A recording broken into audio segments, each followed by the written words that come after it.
तो आपका स्वागत है आपके अपने YouTube चैनल लक्ष्य कोचिंग क्लास में। आज हम पढ़ेंगे अध्याय 9 त्रिकोणमिति के कुछ अनुप्रयोग, जिसमें क्वेश्चन नंबर 1 हम कर चुके हैं पहले पार्ट में। अब क्वेश्चन नंबर सेकंड क्वेश्चन क्या कह रहा है कि आंधी आने पर एक पेड़ टूट जाता है और टूटा हुआ भाग इस प्रकार मुड़ जाता है कि पेड़ का शिखर को छूने लगता है। जैसे मेरा कोई पेड़ था, यहाँ पे कोई पेड़ था, आंधी आई, यहाँ से टूट गया, यहाँ से टूट के यहाँ पे आ गया, ये पेड़ का शिखर कहाँ आ गया, नीचे जमीन पे आ गया। जमीन पे या कोई शिखर को छू लेता है, इस प्रकार छूता है। तो किस प्रकार छूता गया है, इस प्रकार छूता है कि इसके साथ 30 डिग्री का कोण बनाता है। कितने डिग्री का कोण बनाता है? 30 डिग्री का कोण बनाता है। और कह रहा है सवाल में पेड़ के पाद बिंदु की दूरी, जहां पेड़ का शिखर जमीन को छूता है वो 8 मीटर है। पेड़ के पाद बिंदु मतलब यहाँ की दूरी जो या जमीन को छू रहा है, इन दोनों के बीच की दूरी 8 मीटर है। कितने मीटर है? 8 मीटर है।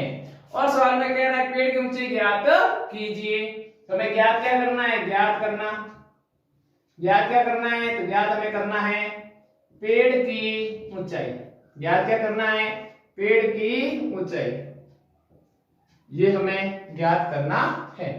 तो मैं मान लेता हूं, माना पेड़ की ऊंचाई बराबर h है। कितनी है? h। यहां से लेके यहां तक हमारा पेड़ है, इसकी ऊंचाई है h मीटर। कितने मीटर है? h metre. ये आ गई h मीटर। इसको नाम दे देते हम a, ये वाला भाग b, c और d। फिर क्या कह रहा है? हमें निकालना है पेड़ की ऊंचाई निकालनी है। तो पेड़ तो दो टुकड़े में टूट जाता है, आंधी आती है तो पेड़ के कितने टुकड़े होते हैं? दो। एक टुकड़े का नाम होता है h1, इसका नाम दे देते हैं h1, इसका नाम दे देते हैं h2। तो लिखेंगे h बराबर h1 प्लस h2। कौन सा डायग्राम है? ये वाला। तो लिखेंगे त्रिभुज DCB, यानी लिखेंगे BCD से। BDC में क्या है? तो देखो CD बराबर दे रखी है, CD बराबर कितना? 8 मीटर। और BC बराबर h1, BD बराबर h2 और थीटा कितने डिग्री का कोण बना रहा है? 30 डिग्री का कोण बना रहा है। पहले हमें h1 निकालना है, फिर h2 निकालना है। आई बात समझ में? तो देखो थीटा के सामने हमेशा क्या होता है? लंब। ये वाला आ जाएगा कर्ण और ये वाला क्या आ जाएगा? आधार। तो कर्ण क्या है? कर्ण है हमारा h2। लंब क्या है? लंब है हमारा h1 और आधार कितना है? आधार है 8। तो मुझे लंब भी निकालना और कर्ण भी निकालना है। तो पहले निकालते हैं लंब और फिर निकालेंगे कर्ण। तो लंब निकालने का सूत्र क्या है? लंब और आधार किस में आते हैं? तो लंब और आधार कैसे सूत्र में आता है? tan थीटा में। tan थीटा का सूत्र होता है लंब बटा में आधार, लंब बटे आधार। tan का tan, थीटा कितने डिग्री का कोण बना रहा है? 30 डिग्री का। लंब कितना है? तो लंब है h1। आधार कितना है? आधार है 8। tan 30 का मान कितना होता है? 1 बटा अंडर रूट 3, याद होना चाहिए। फिर h1 का h1 और 8 के 8। ये यहाँ पे डिवाइड में इधर आया मल्टीप्लाई, तो 8 बटा अंडर रूट 3, ये किसका मान आया? h1 का मान आया। किसका मान आया? h1 का। अब निकालेंगे h2 का। h2 का मतलब किसका निकालेंगे? अब कर्ण का मान निकालेंगे। तो सूत्र कौन सा? कर्ण और आधार। तो आधार बटा कर्ण, आधार बटा कर्ण किसका सूत्र है? कॉस का सूत्र है। कॉस कितने डिग्री कौन कौन बना रहा है? 30 डिग्री बना रहा है। आधार कितना है? 8। कर्ण कितना है? कर्ण है h2। कॉस 30 का मान कितना होता है? रूट 3 बटा 2 और 8 के 8। h2 का h2, इन दोनों का क्रॉस मल्टीप्लाई, इसका इसके साथ, इसका इसके साथ। h2 को अंडर 3 से किया, अंडर 2 ने h2, 8 का 2 से किया 16। ये यहाँ पे गुणा में उधर गया डिवाइड।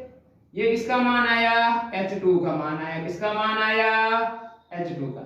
हमें क्या चाहिए? पेड़ की ऊंचाई। हमें क्या चाहिए?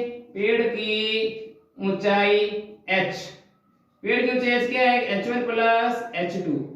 h1 कितना है? 8 बटा अंडर रूट 3 प्लस h2 कितना है? 16 बटा अंडर रूट 3। दोनों का एलसीएम सेम ही आएगा। अंडर 3 का अंडर 3, 8 प्लस 16, 8 और 16 कितने होते हैं? 24 बटा अंडर रूट 3। कभी भी बटा में अंडर रूट 3 नहीं होते, बटा में कभी अंडर रूट नहीं होगा। यदि बटा में अंडर रूट आए तो हमेशा हरों का करेंगे परमीकरण, कहने का मतलब √3 को ऊपर से भी गुणा करना है, √3 को नीचे भी गुणा करना है। ऊपर का तो सेम का सेम, √3 को √3 से गुणा करेंगे कितना आएगा 3 आएगा। 3 के टेबल में 24 कितने बार 8 बार, तो h की वैल्यू क्या आई 8√3 मीटर। तो बताओ पेड़ की ऊंचाई कितनी आई 8√3 मीटर कहेंगे हम। अतः पेड़ की ऊंचाई बराबर 8√3 मीटर है।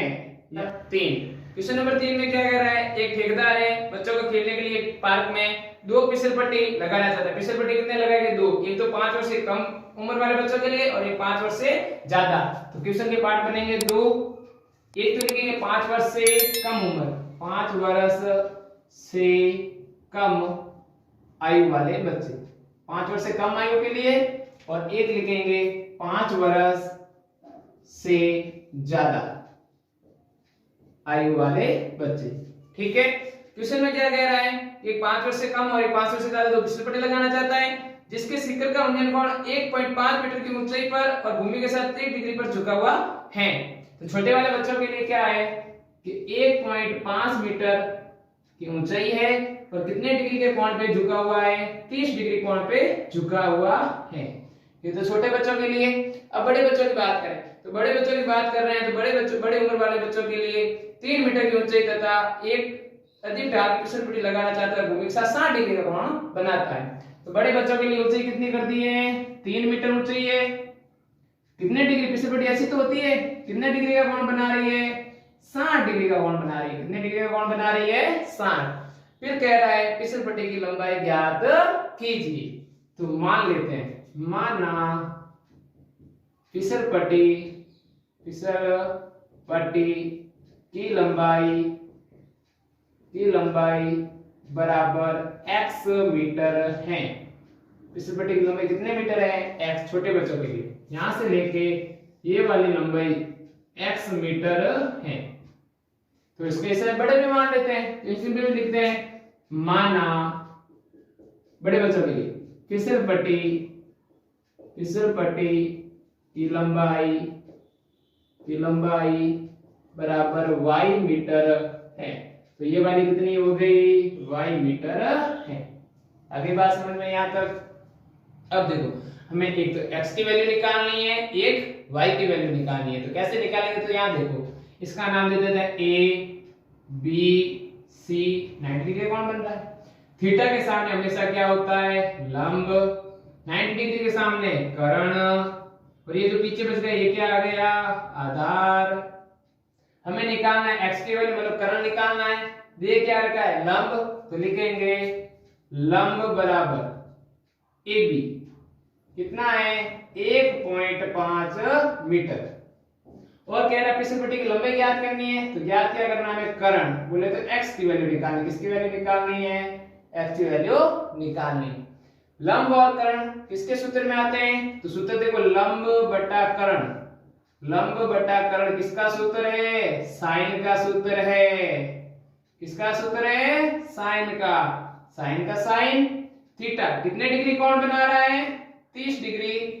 लंब की वैल्यू 1.5, कर्ण की वैल्यू x, साइन 30 का मान कितना होता है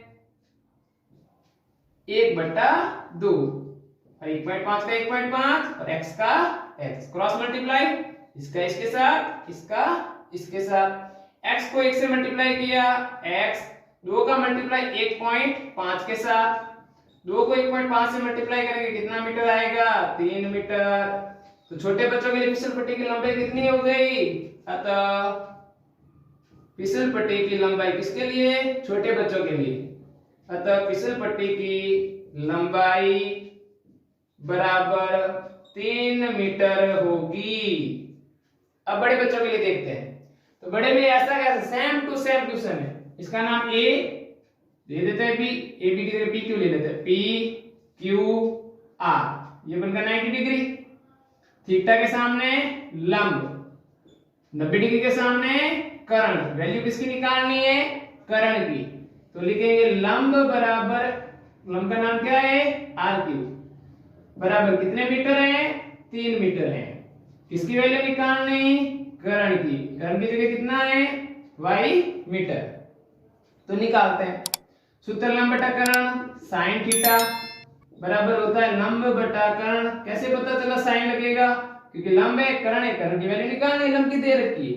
साइन का साइन, थीटा कितने डिग्री का कह रहा है? कि थीटा है 60 डिग्री सा। और लंब की वैल्यू कितनी है? तो लंब है 3, कर्ण की वैल्यू y, साइन 60 का मान 1 बटा रूट 3 बटा 2 बराबर 3 के 3 y का y। गुणा कर लेते हैं, इस वाले को इस वाले के साथ, इस वाले को इस वाले के साथ। गुणा किया √3 को y से, √3y, 2 का गुणा 3 से, √3 या गुणा में उधर गया भाग में। मैंने क्या बताया कि √ कभी भी बटा में नहीं होता। तो √ बटा में नहीं होता, हर का क्या करना पड़ेगा? परमेकरण। तो करते हैं परमेकरण। परमेकरण का मतलब जो नीचे √3 है उसको ऊपर भी गुणा करना है और नीचे भी गुणा करना है। परमेकरण का मतलब होता है जो बट्टा में है उसे अंश को अंश से भी गुणा करना है और हर से भी गुणा करना है। ऊपर वाला सेम का सेम और नीचे वाला √3 को √3 से गुणा करेंगे हमेशा कितना आता है? 3। √ हट जाता है, 3 से 3 कट गई, तो y की वैल्यू क्या आ गई? 2√3 मीटर। तो कहने का मतलब बड़े बच्चों के लिए फिसल पट्टी की लंबाई क्या होगी? तो लिखेंगे अतः फिसल पट्टी की लंबाई 2√3 मीटर होगी।